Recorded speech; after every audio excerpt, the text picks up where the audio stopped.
एक नगर को विध्वंस करने के लिए कितने एटम बम छोड़ने पड़ेंगे?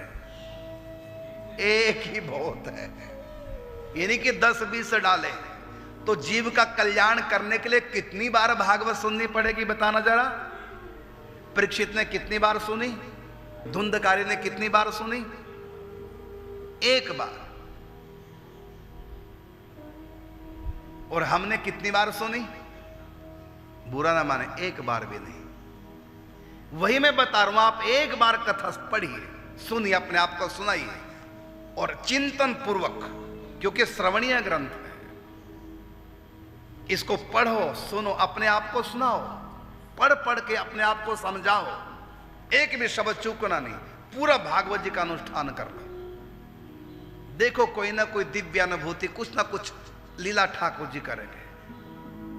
हजारों जगह भागवतें होती हैं, लेकिन पूर्ण कथा कहीं नहीं होती। पूर्ण कथा आप स्वयं अपने आप को सुनाइए एक बार, बस हमारी बात मान लो। बड़े सम्मान के साथ प्रणाम कीजिए, भागवत जी का प्रतिदिन पूजन कीजिए, फिर बड़े सम्मान के साथ बंद करके ढक करके रखिए, पुष्प चढ़ाइए।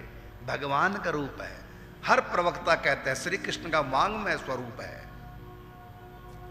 और फिर बगल में पोथी दबा के भाग रहे हैं, हम इतनी दक्षिणा लेंगे, हम इतने पैसे लेंगे।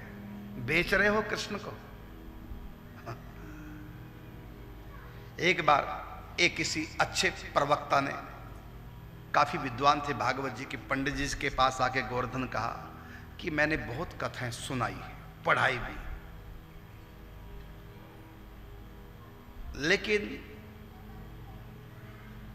अभी तक मुझको प्रेम प्राप्ति, कृष्ण प्राप्ति नहीं हुई। तो पंडित जी ने कहा कि शास्त्री जी, पहले तो आप ये बताइए, जो आपने चाहा था वो आपको मिला कि नहीं मिला?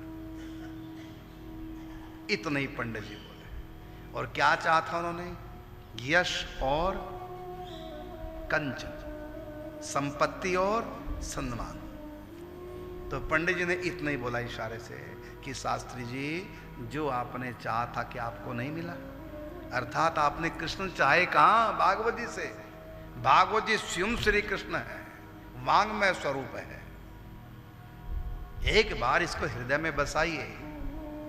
आपने यदि कहें तो कथा को हम लोग बेचते हैं। जब बेच दिया तो क्या रहा सार? कथा सार समाप्त हो गई, बिकते।